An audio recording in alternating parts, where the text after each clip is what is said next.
I'm Scott Weatherly. Welcome to 20th Century Geek. Okay, welcome back, listeners, to another 20th Century Geek. But we're doing something special this month. Before, every quarter, we've been doing the commemorative, or alternative, I should say, commentaries. We've picked some films. Got some good fun doing it, but they were a bit long, and they were getting a bit much, really. And the problem with them was we enjoyed watching the films and not talking. That's the problem. So we're back to do something special for the quarterlies, and I'm joined by Mad Mike. Hello. The ever-present Mad Mike. And we're going into battle. You and I got a bit of history of battle, being former amateur professional wrestlers, if that makes sense. Amateur professional wrestlers. That's right. We were professional wrestlers. I got paid a couple of times. Yeah, exactly. But you and I have stepped into the squared circle and we've faced off. Yeah, we have, yes. So that got me thinking. That I've won more battles than you have. Because you booked the show. But that got me thinking about what we could do. Every quarter, what could we do that sort of celebrates the 20th century, allows us to look back, but do something a bit different. It's a Mad Mike versus John Ball. This is almost like a Mad Mike versus John Ball. Bike. Mad Mike. I've got a Mad Bike. So what we're going to do is we are going to do a versus show. Every quarter, we're going to bring two things together. I'm going to do a versus. So do I have to sell? No, because you never did. No. So it's going to be like Thunderdome. Okay. It's going to be two things enter, one thing leaves. Okay. And on this occasion, it's a monster mash. Or this month is a monster mash. Mm-hmm. So we're going to be doing some creature feature kind of films. Okay. Getting ready for Halloween. Yeah. Getting our horror on. So the first ones we're going to be doing are werewolves. Indeed. So 1981 was a very good year. Very good year. Because you wasn't born, was it? It was the year I was born. Oh, was it? It was the year I was born. 81. Yeah, but you also get Raiders of the Lost Ark. Yeah. But also, you get American Werewolf in London. Right. And The Howling. Yes, indeed. So these are the two werewolf films that we are putting up against each other. 1981's The Howling versus American Werewolf in London. Okay, and your choice is? Well, no, I don't think it's going to go against us. It's these two things. We can just debate them. I'm not going to defend one. I see. We've got to debate this now. Right, because some of these things, when we do these versus things, I think some of them are going to be pretty decisive. Yeah. Others will be a bit more divisive. I think we'll have arguments. This one's pretty decisive. I think this one's pretty decisive. Yeah. We'll start with an easy one. But I threw this out to Twitter. So we've had a Twitter poll. Have we? Yeah, I've done a Twitter poll. So we'll save that till later. And we'll go to that in a bit. So what we've done, we've got 5 categories on which to score these films. So we are going to score them both on story. Do I need this? You will for your scores. We'll get to it in a bit. We're going to discuss the films first, but sure. We're going to score them on story, special effects, scares, performances, and then our score of the film. Okay. And that will give us an out of 50. Which is completely non-biased. Yeah. Oh, yeah. But that's just your preference of the film, isn't it? Yeah, of course. So that gives us a score out of 50, and then we'll see who wins. So, we've now watched the films, but let's have a talk about them first. Your experience of these two films. So, your first impressions, or when you came across The Howling and American Werewolf in London. What's your history with these films? I knew Howling existed, but I didn't watch it until much later, because I was fed on Betamax. American Werewolf in London. And the cover, I remember the cover. Again, we've talked about stuff like this before. Covers are important. Really important. And we talked about the video nasty thing. Covers really sell the film. And that really sold the film was the cover for Howling was the claws. The claws. And the screamer. Yeah. Coming through what I always think is a paper bag. It looks like a brown paper bag. You don't see the hand. You don't see the hand claws. No, you just see claws. You see the claw marks and the face underneath of the screaming face, which was all right. It was like, all right. But then on the American Werewolf in London, you saw the werewolf's face just there on the cover, and it's like, man, I want that film. I've never seen the original cover. Oh, it's great. It's a great cover. So for me, the cover I've always seen the Howling cover. Yeah, the one I've seen for Howling has been that one. The cover I've always known has either been the modern one, which is the sort of like the wolf howling, but it's almost like the mid-transformation wolf. Yeah. But then also the one I've always known has been the two main characters, in their parkas walking across the moors, or with the big moon in the background. Yes, of course. But like you, I think I was fed on American Werewolf in London. I think I saw that first. I was shown it when I was, again, probably way too young. and it scared the crap out of me. Oh, it's a fantastic. But I mean that was my original choice though for a werewolf film. I mean, it set the bar then, so everything had to contend with American Werewolf. There we go. There's a cover look. Yeah, so that is the sort of the cover, the mid. You showed me the original, so it's the mid transformation kind of wolf, isn't it? Yeah, I mean, when you see that, you want to see the film.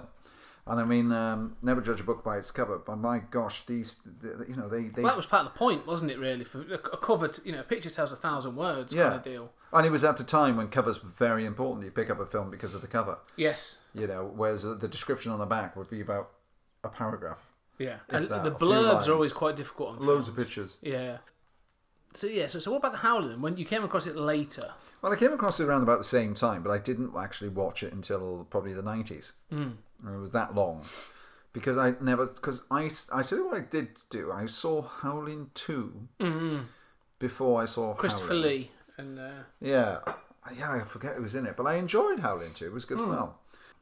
But I saw that way before I saw the Howling, the first one. I think it's because Howling 2 was more readily available than Howling 1. And I loved Howling 2. And then I watched Howling, the first one, after I saw Howling 2. And it kind of eluded me because, as far as I was concerned, if you want to watch a werewolf film, American Werewolf in London, is the one to go. Yeah. It is. I mean, it has a history. And I think the other thing for me is, because it's American Werewolf in London, in the film, it's easily relatable. As a kid, when I was watching it, I was like, oh yeah, I know the Moors.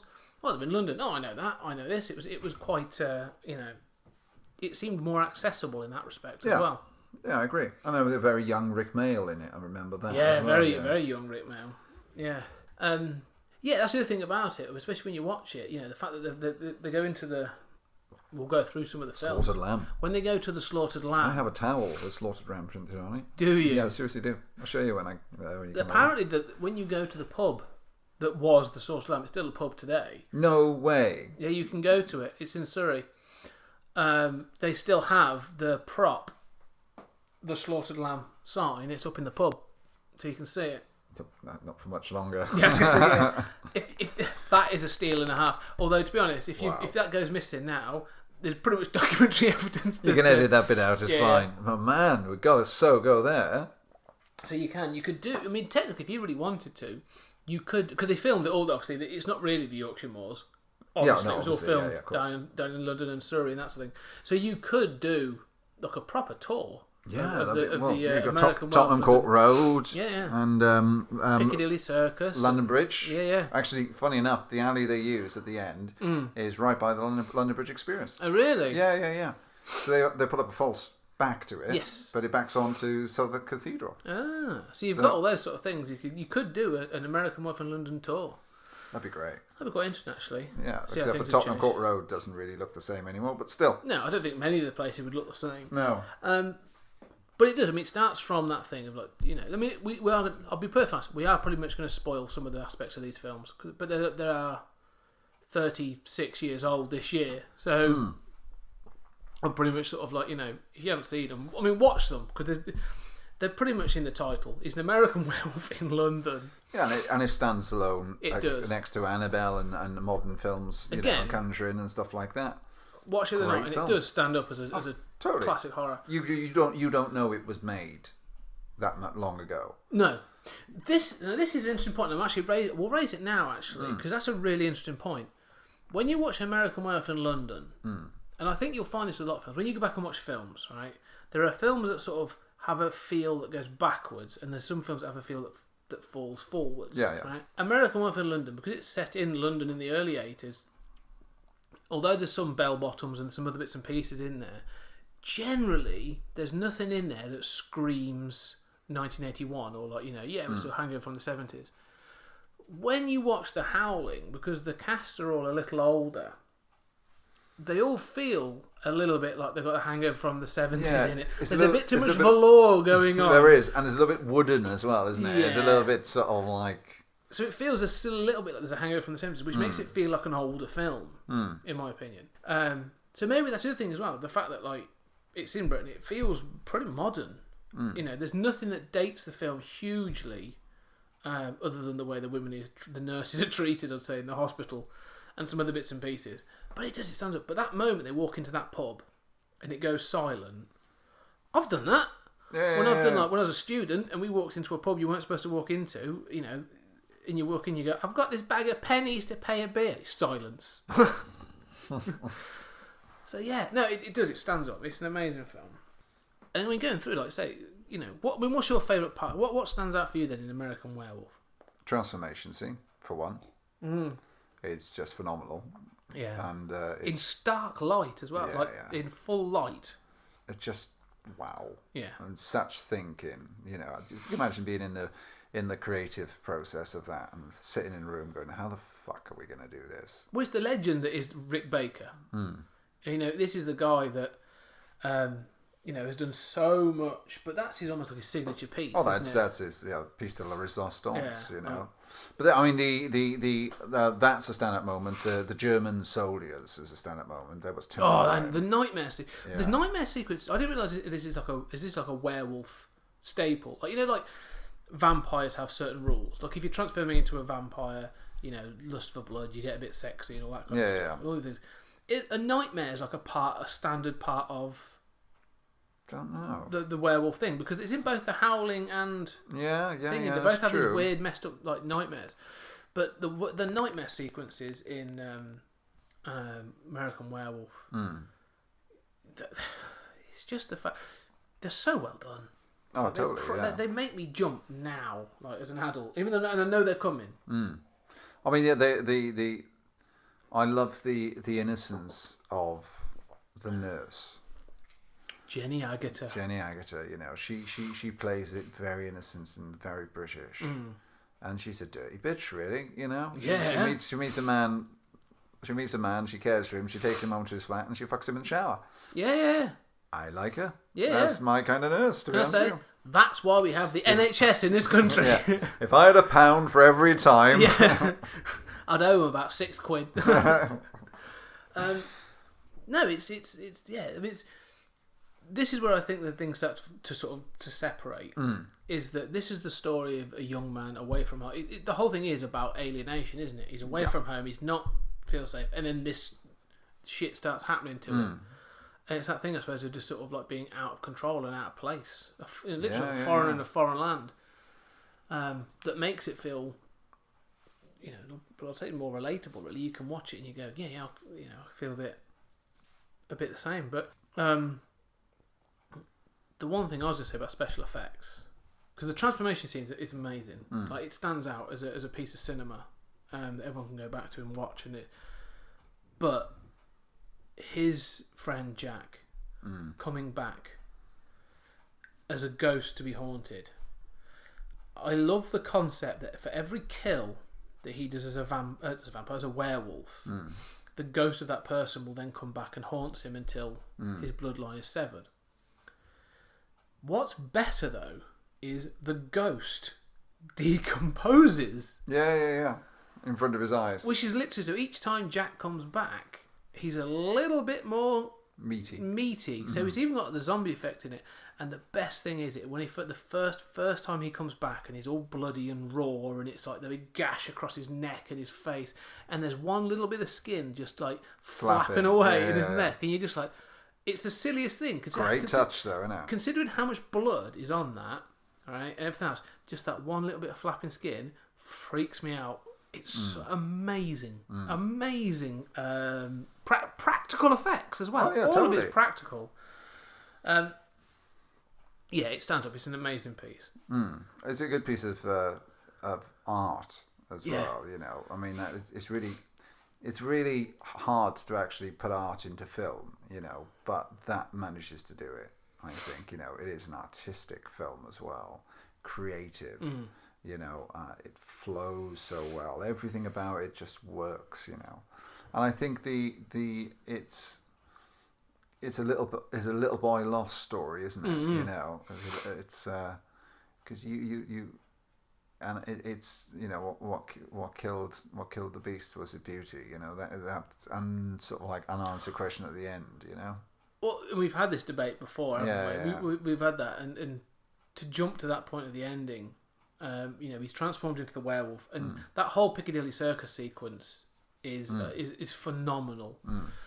Which was filmed in Piccadilly it Circus. Was. Yeah. I watched there was a special feature on the DVD and the Blu-ray, and it's how they did Stupid all o'clock that. in the morning, isn't it? Yeah, they had to do it between I think 3 and 6, and they could only have a certain section. Yeah, and so there's all these regulations the police put on them, and they cleared it all away in record time. And they actually, apparently, when they came to us, we can't even remove accidents that quickly. So they did, so really impressive. But he's cornered down the alleyway. He's killed all these people. And there's another point we'll raise in a minute about that. He's killed all those people, and Jenny Agutter then goes down because they've basically it's been a very passionate relationship between them, and he's already admitted that he loves her, and she finally admits that she loves him. And you see the face of the werewolf. You see these burning amber eyes and this snarling face. And when she says David, I love you, and for that second you just see the snarl drop. You see the water in the eye. You see, it looks like, and then it goes for her, and you hear like the bullets hit it, bang, bang, bang, bang, and then you just see his body, you see the back to normal David lying on the floor. And forever you're like, was that the beast that was going to kill her? Or was it David thinking, I can't be with her as this beast? Is it like suicide by police? Yeah. Oh, it's such a good ending. Yeah, it's a cliffhanger. You're like, oh, damn you. And you don't know what the answer, and it's up to interpretation. And that's it, it's open to interpretation, which is why it's so good. Watching the special features and stuff, there was something that John Landis, the great John Landis, said when he said, because he wrote the film in his early days. It was his passion project. It was something he always wanted to make. When he was trying to farm out to the studios, they were like, I don't get this comedy, it's too scary. Or people were saying, I don't get this horror, it's too funny. Like, people didn't get you could do one or the other. And when I watched it this time, again, probably because I'm a little older and you get, you've got a bit of mileage on you, you've got some family and that sort of thing. When you watch these things now, it's not humour. In many cases, it's not humour. It's just human. You and I, if we were to go backpacking on the moors, and you make those jokes about the people, and you talk about the friends you've got back at home, or you make jokks about the girl you want to sleep with, or whatever it is, that's the banter that just happens. Yeah, totally. And it just feels more human. Like, there's no, not everyone's so po-faced and so straight. And it just makes me like the characters so much more. And so when it comes to that tragedy, it's just more heart-wrenching at the end. It's just so good. It's so well paced. Well, I think as well as good casting as well. That's what makes this film very good as well. Is the fact of if you didn't have Brian Glover doing that bit, the Alamo joke. Yeah, remember the Alamo? Yeah, that one. If you didn't have him being so creepy, I think he makes that. He sets that sequence up so well. Stay off the moor, stick to the road. Just resonates. That's enough. Yeah, he is, and I do like Donald Glover. I mean, Donald Glover. Donald Glover. Yeah, Donald Glover's a different actor. Who was also a professional wrestler, by the way, Brian Glover. Yeah. Yes, he was. Yeah, he was. Brian Glover. Yeah. But Brian Glover he's one of those actors that he can turn on a dime, which I really like, and he does it in this role where they walk in and you've got the characters staring at them, and you get the guys playing darts. This is I missed, never miss, and you're just like, oh, this isn't going to go well. And then you have that interaction with Brian Glover, and it's all very serious and sort of no one wants you around here kind of stuff. And then he makes the joke about the Alamo because of the pentangle on the wall, and then he turns straight away and he's like, "I'll tell you a joke. I'll tell you a joke." And it's clear that within this community, because everyone's like, "Oh, he's at it again! Oh my god! Oh, shut up!" And it's all sort of they're laughing and joking. It works. Again, you said about that thing of they're in an alienation, an alien environment. These two American guys have walked into something, and it feels like a local pub. Yeah, it does. Because they're all like, we've heard it before, he's doing it again, and that sort of thing. and it feels real. Like, and so when he tells the joke, and he's laughing at his own joke, and I think that's hilarious. I think in some cases the other people, they're not so much laughing at the joke, they are laughing at Brian Glover and the fact he finds it so funny. Yeah, I agree with that. Yeah. It makes it so real. It's so well done. All the performances in it are fantastic. No, it's a great film. From beginning to end. There's not even bits that you can criticise about it. It's kind of like it's a perfect storm, really, for a film. If you want a great horror film, that's the one to go for. It is. The only thing that's ever come close, and there is a bit of a coincidence here, is Creep, the horror film that was based in the UK. Now that was, I'd say that was a good film in itself, and I think that had the same characteristics as American Werewolf in London did. To keep your attention, great characters, great storyline, great tension build up, and this, that, and the other. It was great. Well, this one, the thing about this film that I think works so well is like the editing. Whoever did the editing, actually, I think deserves some recognition, because some of the editing in this is spot on. Didn't it win an Oscar this or something? It was the special effects. Yeah, special effects. Rick Baker won an Oscar for his special effects. Well, this well deserved. Oh gosh, yeah. In fact, I have a feeling that the Oscar was created for this film. I have a feeling.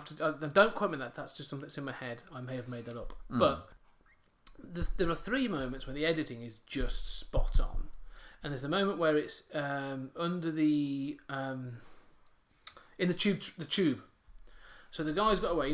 He comes off the train and he's being hunted down by the wolf. Oh yeah, by the werewolf in the tube, and he falls onto the escalators, and you see the pans from the top, and you see the wolf sort of like creeping towards the GoPro before it was GoPro type thing. Yeah. Oh yeah, it's great, great effect. And it and then all of a sudden it pans in on the bloke's face. It starts to zoom in as if like the creature's coming up the escalators, and then just goes bang and it moves. But you don't see that it just cuts to a lion roaring. Or you see the from the top, you see from above, and you see it walking towards him. So you can see it's there, and then the lion roar, and then straight to the zoo. Yeah. And you're just like, Jesus Christ, it makes you jump. And then the other one is the nightmare sequence, the first nightmare sequence they set up. He's running through the forest, and he sees himself in the bed. Jenny Agutter is he's like bending over him to just look at him, and then obviously he just does this, like everything wakes up, his eyes, his mouth opens, and he's got the claws, and it's like this really dramatic makeup on, like like some sort of like vaudevillian vampire thing. Yes, yeah. He does look very vampire-esque, doesn't he? Yeah, but it happens like that, and it's just like the perfect edit for a scare, because you don't know what's coming. No. And it doesn't linger on it. It's not like, look how well we've done with these effects, so we're going to linger on it. It's just bang, whoosh, and then you move on. And there's just so many things. There's just a couple of things like that, and it's just like, so the editing. At no point is anybody trying to overcompensate. Yeah. Or is no one saying, I've done this, so I deserve more time. Like Rick Baker's not being precious about his effects, and John Landis is not saying, I've done. Or look how good this scene looks. It doesn't last too long. Everything is in service of either the story or the scare. Yeah, agree. Yeah. And that's why it works. Like no one is being precious about anything. But and then you if you're looking at the effects, that's all very well, which is great effects all throughout the even the nightmare sequences. But the chemistry between you believe that Jenny Agutter and David Norton, David the Norton, actor. Yeah. You believe that there's sexual chemistry there. Yes. It's a good thing. I mean, you think, did he impregnate her with a werewolf baby? Now this is something I was going to say. We'll get back to. So, we'll get onto sequels. Both films have had sequels. Yeah. Okay. Howling's had many sequels. Yes, I've not seen Howling 6, The Freaks. Well, there's one called Howling the Marsupials. Right. Which just sounds like everyone gets attacked by kangaroos. I don't know how that works. But They both had sequels. I mean, Howling's a franchise, and I've never seen any of them other than the first one. I think I may have seen Howling 4. Howling 2 is on Netflix, I think. Yeah. I think so. But like I say, so American Werewolf in London 2, which is American Werewolf in Paris, is awful. Yeah. It's very, very 90s. Because it's French, because it's got the French connection. It's not John Landis either. No, it's nothing to do with the Landis thing. No. It's not even the fact it's in France, because it could be in France and it could be great. Could be Scotland. It could be anywhere. The fact of the matter is, the film is awful. Yeah, I totally agree. It's a cash grab. Like it's an American Werewolf film in name only. Like it's such a cash grab. But a sequel, what would you have done for a sequel? It's American Werewolf London. Or would you have left it? Yeah, I mean, does it need it? No, I don't think it would. But, come on, if you had to. Jenny Agutter having a baby in London, that turns out to be, Hairy, reach a certain, like a Teen Wolf, but more fucked up, crazy, bloodthirsty. I would have done that. But The Fly 2 did that with Gina Davis, so it was a bit too similar. Well, I don't know. The Fly 2 comes later, though, doesn't it? Yeah. I mean, so you could do it in any way. But what I thought when I watched it this time, because he obviously gets scratched when Jack gets killed on the moors. He gets scratched. And he gets scratched. So there was one moment in the film that really made me think. When he jumps, he's in the porn cinema, which is hilarious, by the way. We'll get back to that, because that whole porn film they had to shoot themselves. I thought it was just a random porn film. They go, we'll stick that up. No, John Landis wrote and directed that porn film as well. But when he bursts through the door, and he comes pretty high, and he bites that policeman's head off, and it bounces off across the bonnet. Oh, yeah. He must have scratched his way through a couple of people. Yeah. So I was thinking, instead of it being... American Werewolves in London. Well, I would have said, I'd have left that, but then it would have been a follow-on, just like, like there's someone, or even could have been like a London Werewolf in Texas. So they could have done something. Yeah, or Werewolves of London. Werewolves of London would have been a great one. Because he scratches like 6 people. Yeah. And then all of a sudden, like at the next full moon, all of a sudden it goes batshit crazy. This is what we go to, when we discussed sequels to, we recently discussed Terminator 2 for the bonus episode. We talked about how it escalates. So you go from a single alien to many aliens. You go from one Terminator to 2 Terminators, those sort of things. You go from one werewolf to a pack of werewolves. So you could literally have a pack of wolves. Company of wolves. Yeah. So that's what you could have done those things. That's what I was thought about when he comes through. Even like an old woman that's been scratched or something, like, because you could have had that Landis dark humour and had that, where it's like just some old biddy having a transformation. But American Werewolf in Paris, it's just do anything. It didn't go anywhere, kind of thing. And it suggested that Jenny Agutter had a baby. It alludes to certain things. Yeah. But it's rubbish. And she's not in it, is she, Jenny Agutter? No, it's got no connection to the first film in any way. Just happens to have the same title. Yeah, so I would actually... we both highly recommend American Werewolf in London. Yeah. And I would also say, don't go near any American Werewolf in Paris. I agree. It's I awful. agree. The only good bit in there is the nightclub sequence. That's about it. That's a good sequence. I think I think that's actually about the only good. There's a good transformation. But they go for the CGI because it's 1994, 95, something like that. It's too late to make a sequel to American Werewolf. The time has passed. Do you think Do you think anyone's going to remake it? Do you think anyone's going to be bold? Max Landis, yeah, John Landis' son, apparently has written a script, and his dad has rubber stamped it and said it would be a good reimagining of American Werewolf in London. And apparently it's being touted around now for... No, yeah. I will put my neck in a noose that day. Why? It can't retell the story. The story's... It doesn't need to be retold. Well, I don't know what he's going to do, but Max Landis actually has done some interesting stuff. I mean, what's he done? So he's obviously John Landis' his son, but he's done recently. He did on Netflix. He did the Dirt Gently series, which was very good. I really enjoyed that. Yeah, that's good. I think he's written a couple of other things now, but I couldn't tell you off the top of my head. I have to look into it. It's worth looking into as a thing. And if he did it, I'd give it a shot. I'd definitely look into it. I think he's got that similar. Didn't he fall down a disused canal? Who? Max Landis? Yeah. Possibly. I don't know. Well, he should. Oh no! I think you might be right. Actually, that rings a bell. Yeah. He hurt his ankle doing something. Yeah. It's but maybe he should be pushed down one. Yeah. You know. So that's our opinion on American Werewolf. American London. So let's talk more about the Howling. Okay. What's your opinions on this then? Because I spoke a lot about American Werewolf. Let's hear your views on the Howling. The Howling is an interesting. It's based on a book by a guy called Gary Bradner. Yeah. And he wrote a trilogy of books, starting with it. Now the film. I've read the book. I've read the first book of the Howling series. Yeah. And the film deviates from it. Okay. Not hugely, but in. So does it parts, try to tell? Does it try to tell the story of the three? Because I haven't read the books, obviously. Does it try to tell this tale of the three books over in one film? No. They are three different stories. Okay. And basically the second book and the third book, but almost like a reaction to the film. Oh, okay. Right. The first film tells a similar story. In the book, she is a journalist and sort of stuff, and the house is broken into and she is raped and attacked, and that's when she goes off to the colony, and that's how it all sort of begins and that sort of thing. They're not the attacker and the colony are not really connected in the book. Oh, okay.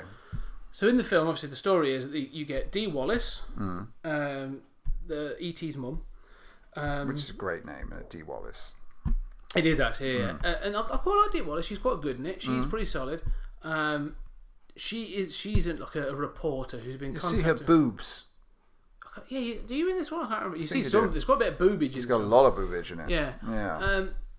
She is like a reporter that's being contacted by this serial killer or this serial attacker, and so she is going to go undercover to see him and this other stuff, which from the outset sounds like a stupid idea.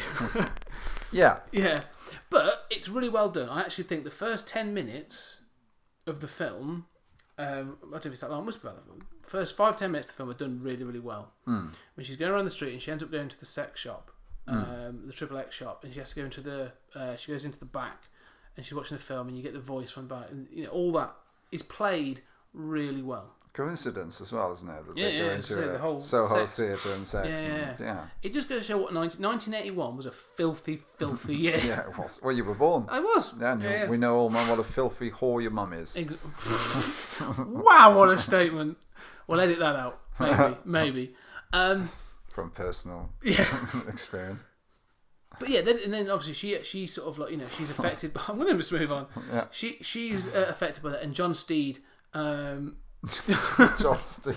Yeah, because he's a doctor in this. Like, I ain't even known from the Avengers. Yeah, John Steed. Yeah, John Steed. Patrick McNee tells us sort of like I've got this colony, and he. Oh, he's just recently died as well, hasn't he? Patrick? Yeah. And he says to her, "I've got this colony where you can go and you can recuperate and all this other stuff, and And it just so happens he's got this book coming about embracing your animal inside. What are the chances? Yeah. And this is the problem I have with this film, that there's so many coincidences that it just begins to sort of like irritate me towards the end. So they go off to this colony, and they're all a bunch of freaks at this colony, like proper weirdos. Like, there's some woman who's walked off a Hammer horror set, basically, with sort of like, wearing sort of like weird necklaces and got most of her boobs on display. That should warn you at the start. Don't go any further. Don't go home. Yeah. They're having a party on the beach. But there are two things on this beach scene that I actually think are really good. Her boobs. Yeah, her costume is really impressive. Yeah. But it does scream sort of like, oh look, colony slut. Yeah. So she approaches. Which one am I fucking tonight? Yeah. So she approaches the sort of Dee Wallace's husband, and she's like, can I help you? She's like, I'm looking for my wife, and she's like, that's a shame. And I'd be like, yeah, you're right. She's very attractive, but her costume is quite well done. But she stands out. All these other people have come to this colony for whatever purpose, but at no point does it explain why she's come there, other than the fact she has this demented brother. But the other thing I really like is the old bloke. There's an old guy who's at this colony, and he's like, I want to end it. I've had enough. I've got to. And he wants to kill himself. And already you're thinking, this place is weird. Like, I don't know what's going on, but it's weird and dark and crazy and odd. And I'm quite into the film. But this is like IKEA in Coventry, isn't it? It's the same sort of thing. You go into the beds department, there's an old bloke going, I'm going to suffocate myself with a pillow. It's like, I'm out of here. At no point does she leave, though. You know what I mean? It's just like she's up there with her husband, and at no point do they go, I think this was a bad idea. Yeah. They just go to bed in this cabin and These that's Club 40 holidays, they're not what they used to be. Yeah. You know. And it's they have therapy and all this weird stuff, and then there seems to be this weird disconnect between the film at this point, where all of a sudden these two other journalists start looking into this killer. Because I should say, the thing I should have realised is when the killer at the beginning comes after Dee Wallace, they kill him, they shoot him. Yeah. So you think he's dead. So they start investigating him, and they start to build up this case that actually he's come from this colony. Again, a massive coincidence. And it all comes around that this colony is actually a colony of wolves, or werewolves. Okay? So, they then both Dee Wallace and her husband get scratched and they get transformed. And basically, it all ends up in a bit of a showdown. And these two other journalists come to try and save Dee Wallace. And they burn down the colony. And then they escape. Okay? That's pretty much. I'm going to do. We'll get into other bits and pieces in a minute. Yeah, that was and it ends with, but the ending, the concept, this whole concept is really strong as a story. Right? Yeah. I think some of the concept is really strong. Yeah, I agree. The ending, where she because she's a TV journalist, she goes on the news, intending to transform in front of cameras to only be killed. So the guy's there. He's going to shoot her the moment she transforms, but she's doing it to sort of say this is real. It's actually a really good ending. It's slightly ruined by a couple of things. Okay. Right? All the coincidences throughout the film Yeah, all right. really bother me. As Yeah. I'm a bit pernickety about those things. Because it turns out that Patrick Macnee, right, John Steed, runs this colony, as we said. He's the head and he's almost honcho. like the head honcho. He's like the head wolf almost, right? So why, if we sort of keep it all a bit of a secret, they're sort of like, no, we've got to... And he's all about keeping this community of wolves secret. Yeah. Why send a known journalist to your secret colony of wolves? Yeah. Yeah, you didn't really need the PR for that, really, No. did you? You're just kind of like... There must be a moment where he's gone, oh, shit. How much tequila did I have that night? Oh, that was a really bad idea. But the second thing is, in some cases, Why not kill her? Well, this is it. They could do an accident. You know, she could get shot. There's all this stuff. Like there are many Happens ways. in Scotland on a daily basis. Exactly. So you know, wolves attacking people Yeah. left, right, and centre. The other thing that bothers me is the special effects in this are so uneven that there are times I'm like, the wolf design, full transformation. I think the wolf design is actually really cool. It harkens sort of like to future designs of like dog soldiers. Yes. You know, they're very sort of long, they're very tall, big ears and all sorts of stuff. Like the designs are brilliant. I'm really into that. The transformation though, that there's a major transformation scene in the Howling when the killer, it turns out, isn't dead and he comes back to the colony. So in sort of American Werewolf with the transformation, it's all very, I want to say slick. Like when his hand extends, his face moves. It's all very light as well. It's all very well lit, and it happens as if things are changing, right? Like the bones extend and this other stuff. It's very progressive. Like everything is moving forwards. And the Howling is very instant. It's just things seem to happen either instantly or he stood there for a couple of seconds with like balloons inflating and deflating on his face. Do you know what I mean? It's a terrible. The transformation is awful. Now, fact: Rick Baker was originally contracted to do the Howling. Oh, really? Yeah. Okay. Now he'd only contracted to do certain things, like to start doing the makeup and the special effects research. So he hadn't contracted to do the film, but he was a good friend with John Landis already, and it wasn't. So John Landis then contacted him and said, "I've got the green light. I've got the money to do American Werewolf." And Rick Baker was like, well, I'm already doing the Howling. And so John Landis was like, well, fuck you then. And apparently they had a bit of a tizzy about it. And Rick Baker was like, no, look, I can get out of it. I'd rather do your film because I've read the script. I love the script. I want to be a part of your film. So he literally handed off to one of his apprentices to do the Howling. And he said, look, I'm not going to tell you how I'm going to do American Werewolf, but I can give you some hints and tips.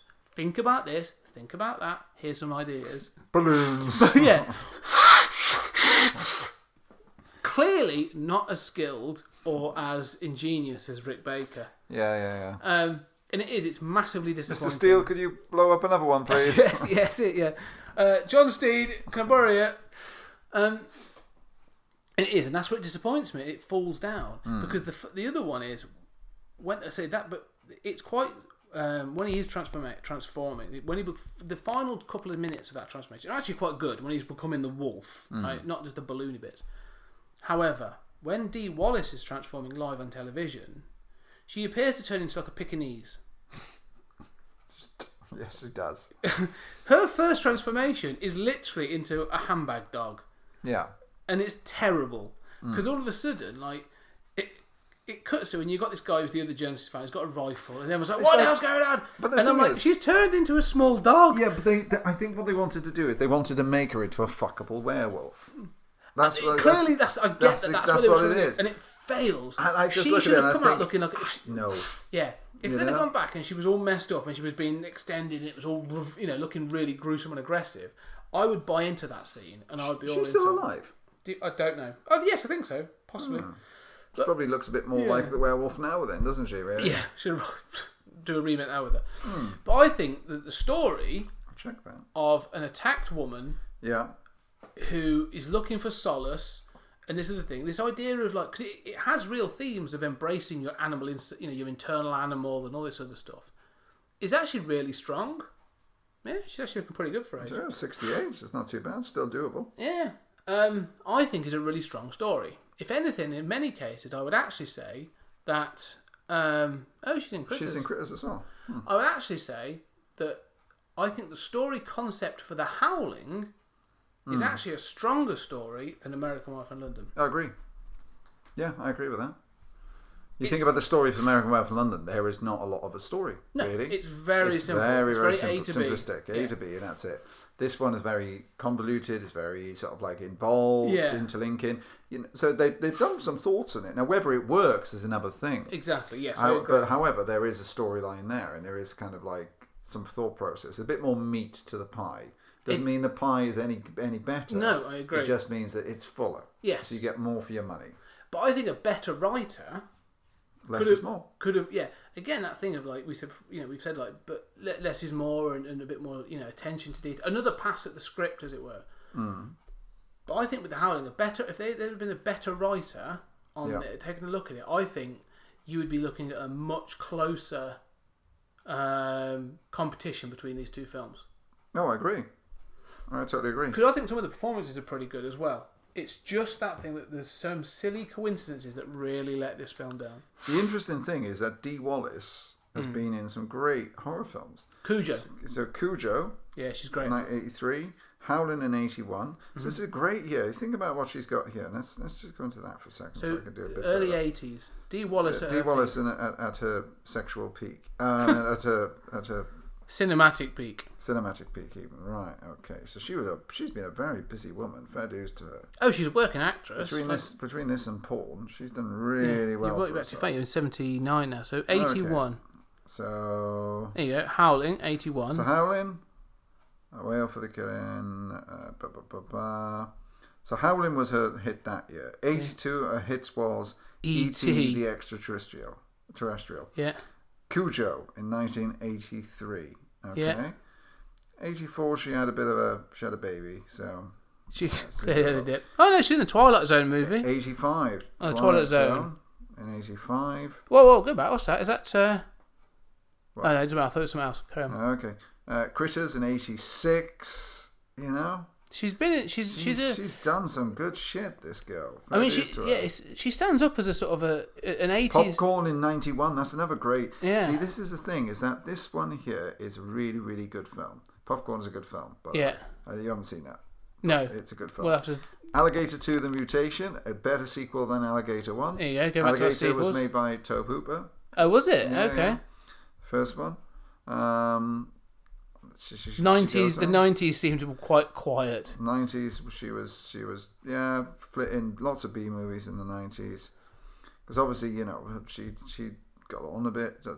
Temptress. Though. Yeah. Maybe was that her? No, that's not her. Oh, right. So she's the early. Oh, she's in Frighteners. Oh, she is in Frighteners. Yes, she's brilliant in Frighteners. Patricia Ann Bradley. Yeah, she's the crazy one.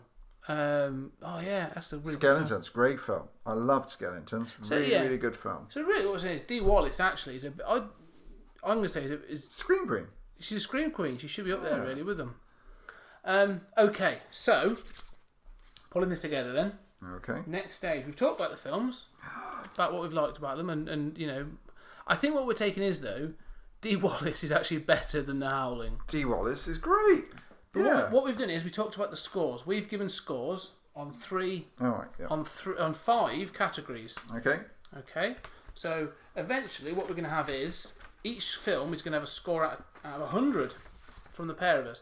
So let's start. We started with American Werewolf, so we'll continue in that vein. So going first, you may give your scores first. So American Werewolf, what have you given the story? 6 out of 10. 6. Okay. Yeah. I give it 7. Fair enough. So yeah, okay. Special effects. 9 out of 10. yes, same as me. Yeah, Same as you. Okay. What did you give the scares? 8 out of 10. Same as me. Yeah. Performances. 8 out of 10. 8 out of 10. Oh my Okay, God. I think we're doing quite well there. And your score for the film? 9 out of 10. I gave it 9 out of 10 as well. So my score was 41. So yours was 40. Yeah. So that's So 81. that 81 out of 100. That's a pretty solid score. So the Howling story. 7 out of 10. I give it 8. Okay. Special effects. 5 out of 10. I didn't think the special effects were that. No, I gave it a 7. And I'm really regretting my 7. I'm sorry. I'm gonna be mean. I'm gonna downgrade to a 6 after our conversation. Yeah. Scares. 6. Yeah, I think I'm gonna go for 6 as well. That was a very good point. Performances. 6. Really? Oh, that low? I gave it an 8. Oh, sorry. Special effects. Special effects was 5. Yeah. Scares was 6. 6. Performances. Performance was 6. Oh, really? Yeah, I didn't. No, I thought it was a bit too hammy. But I took it as that. I thought performances for a hammy film, I quite liked it. I don't think it needed to be hammy in 1981. No, it's a very 70s film. It feels like a hammy 70s film. Because there's another guy in it, this one we didn't even mention, is who is the grumpy man from Gremlins. Oh, yeah. Who has the Get off my tractor. combine. Yeah, get off my combine after. Guy who owns an occult shop. Yeah, he is. And he's actually probably the best part of the film. He's the best actor in the film. Yeah. And your score of the film? 6 out of 10. I'll give it 7. So I'll give it 37. So what did you give it? How's yours? 30. 30. So that's a 67. So that's a pretty definitive. Yeah. 81. Yeah. Versus the Howling 67. What did your Twitter poll? So I think between us then we are voting that American Werewolf in London is clearly the better 1981 werewolf film. Absolutely, totally. Yes. Okay. So to the Twitters. So I put out a poll. Yeah. I went to the Twitter. I did it for just 24 hours. We got 120 something votes. So wow. quite a good following, haven't you? Yeah. I went out to a few good places. So people threw in some other suggestions of other films. Such as? Company of Wolves was mentioned. Yeah, Company of Wolves. Silver Bullets. Silver Bullet. Someone mentioned Wolf. The Jack Nicholson one. As another good one. So yeah, but that's not 80s though, is it? No, that's much later. Yeah. It was all right. It's not a bad film. It's better than Wolfman. The Benicio del Toro one. Yeah. That's a bit naff. That was trying something a bit weird. The hype killed that film. It did. I actually agree with that. If they'd have underplayed it, I think that film would have done a lot better. Yeah. So, American Werewolf in London got 77% of the votes. Yeah. And The Howling got 23. Wow. So The Howling got a bit of a hammering. However, there was a spike at one point. Yeah. For a long while, The Howling was below 10%. Really? Yeah, and it wasn't until some guy came along and started to try and drum up some attention and some heat for The Howling that it came back.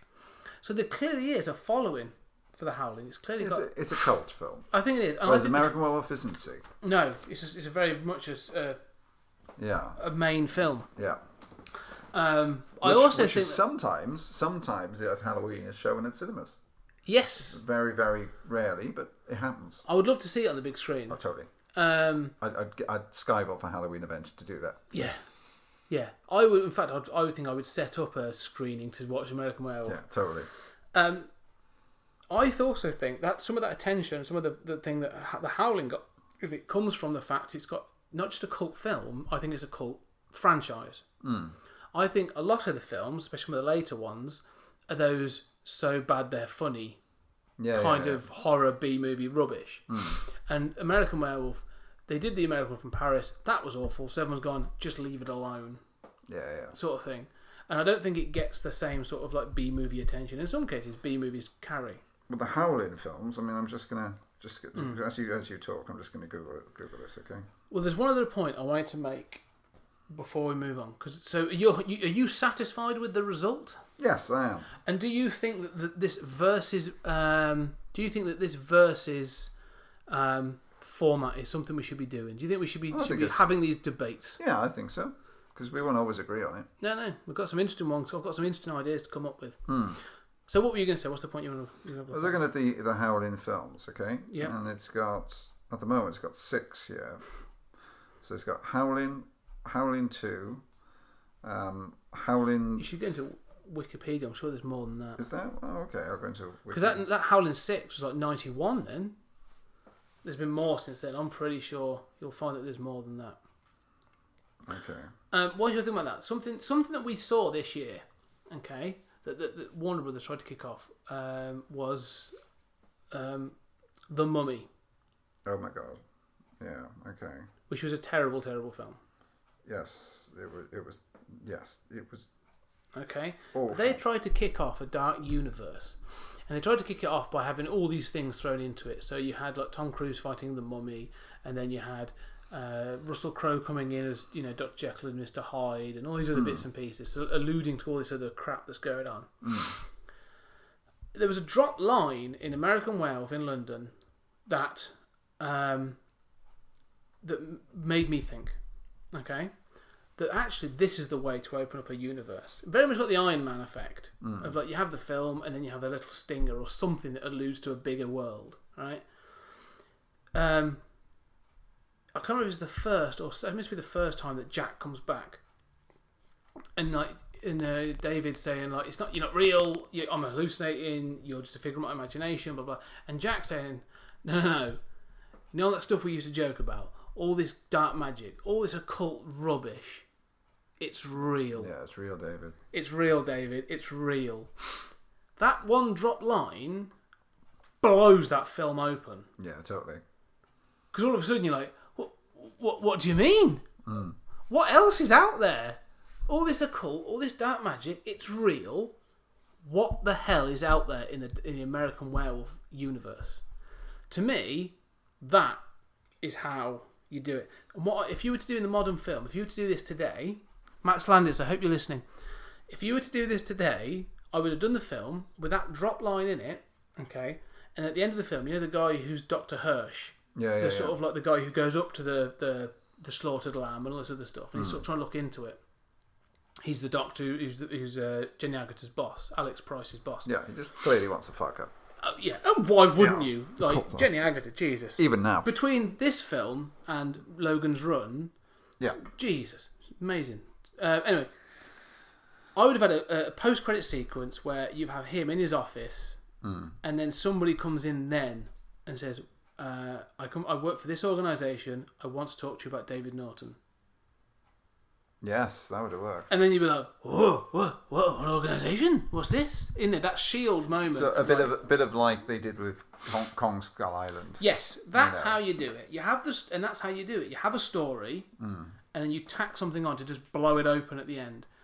And that's what happened in Kong Skull Island. You had that thing in the film where you knew there was more to it, because you have like those big creatures and all this other stuff, and then you have the tack at the end. I think American Werewolf in London, a remake or something similar, would be your dark modern monster universe. That would yeah, I could see sense in that. There you go. I've just fixed that universe for Universal. There we are. There's a franchise. Thank you there. very much. Yeah. Sorry, what were you going to say before I start taking credit for things that are clearly nonsense? Well, no, I was just going to say there's a franchise right there at the end of the day, and there should be. I'm in the room with you, and obviously I'm a creative. And I feed these ideas to you subliminally, so that's at least 20%. I was seeing it from your eyes. 20%. Yeah, okay. But that's, we talked about a sequel, a Company of Wolves in London, or, like a Pack of Wolves in London. that could be then you build on that. That's like your American Werewolf sequel, but then you expand into... And the people that are taking those down are the organisation that come in at the end of American Werewolf, and then off it goes. That is a monster cinematic universe right there. Anyway, well, maybe you could make it into like How Red's My Valley, couldn't you? the Welsh monster universe. The Welsh monster universe. Because Interlinked. Everybody, yeah. That's how I'm going to write the final chapter. Everything connects. To your my choose your fucking words. I don't know how many films is it? Is this the third one? There was 5. I've lost 2 though, unfortunately. So there's only 3 at the moment. So there'll be a 4. So it'll be a quadrilogy of terror. Yeah. Okay. So it would be number 4 would be the final. Yeah. Yeah. So the Howling. You were looking at how many Howling films are there? How many 8, Howling films? 8. Yeah. It's Howling, Howling 2, Howling 3, Howling 4, Howling 5, Howling 6, Howling New Moon Rising, and then they did a reboot, Howling Reborn. There you go. So Howling 3 is called Howling the Marsupials. Yeah. Howling 3, The Original Nightmare. Howling 4, the original. Oh, sorry, yeah. Howling 5, The Rebirth. Howling 6, The Freaks.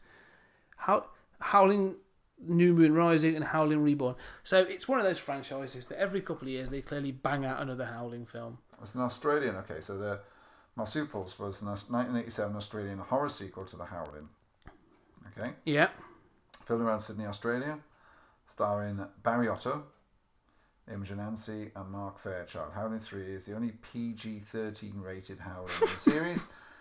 Several subplots include scientists experimenting on werewolves, a young werewolf woman, Jaboa, searching for a better life and soldiers hunting them.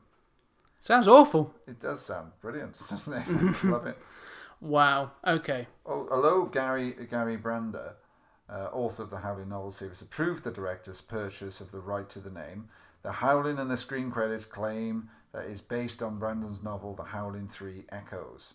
The novel is set in the United States and has a different story to the film, with only slight similarities in terms of plot and the simplicity of werewolves. This aspect will be revisited in Howling 6, The Freaks. So as you can see, they're a bit of a mess as a franchise. So Yeah. I'm glad that American Werewolf won out. So the verses. Cool. So we've had verses. I think the people of the world have spoken. Battle has been fought. Yes. 2 werewolf films entered. Yep. And American Werewolf is leaving victorious. Absolutely, yes. Okay, so that's the decision there. So next one, we're going to continue with our Monster Mash month. Okay, are we? Okay. We are. We're going to continue with the Monster I Mash don't know month. any of these, so you haven't told me any of these. No, so. this next one's going to be interesting. And I'm quite interested to see what you think about this one. I thought I told you, so we're going to see. So we've done werewolves. I never listen to anything you fucking say. I don't even listen to these shit podcasts of yours, you know? Well, no, I think I'm the only person that does listen to Yeah, this. that's fair enough. Yeah. I listen to it back and just sort of like, No, your mum told me she doesn't. No, well, my mum doesn't talk to me. I think that's what she said. She was muffling. She was muffling. Anyway. The next one we're going to continue with the Monster Mash. We're going to do zombies. So we're going to jump forward a couple of years to 1985. And in 1985, there were 2 horror zombie comedies. So horror zomcoms came out. Zomcoms. That's great. Yeah. I love it. Horror zomcoms. Okay. Return of the Living Dead. Excellent. Yeah. And Reanimator. Yeah. Now, this one, The Howling versus American Werewolf, was pretty decisive. That was going to be... That's why I kicked it off with that. I thought, let's have a bit of a warm-up on something. Maybe we need to watch these together. Yeah. You know? So I think we now need to do, for the next show, we now need to do Reanimator versus Return of the Living Dead.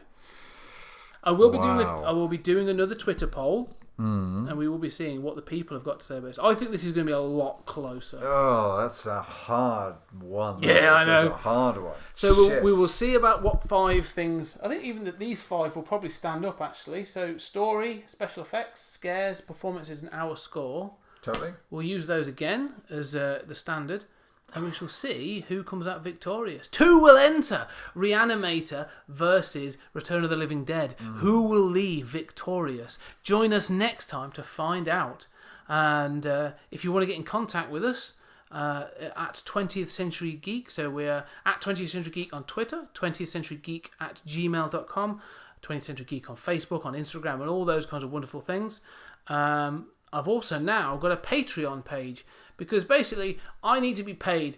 Daddy needs some new shoes. I am on Patreon. If you want to support the show, what is that? Patreon is a creator platform where people can donate money to the show that I guarantee will go towards this show. So whether it goes towards maintenance or the microphones or some other projects that I'm doing, it will help support the show and keep it going. Hosting costs and all those sort of things. Has anyone done that yet? Who donated money? I literally set it up like 3 days ago, so no. So Patreon, please check out 20th Century Geek on patreon.com. Oh, look at this, he's giving me monies. And also, there is something else happening this month, I believe. There is also something else happening. There is something else happening this month. Yeah. Man of Letters is returning. It is, yeah. Season 2. Season 2? Yeah. So season 2 is 25 episodes. Yep. It's a little bit more risky this month. Not this month. This season is a little more risky. And there's one where I actually got a visit from the police after I made the phone call. Fantastic. So yeah, so it's coming back. We've had a break, which I decided was season 1. Yeah. And now sometimes fate plays a hand in these things. It does. Season 2, 25 episodes, limited 25 episodes, maybe 21. We'll see. We'll see. Maybe 21. I'm hoping to be a part of that. I'm hoping to join. Oh, you will, yeah, of course. Excellent. Of course you will. But it's going to be a lot more risque. Yeah. It's going to be a lot more to the edge and beyond than the first series.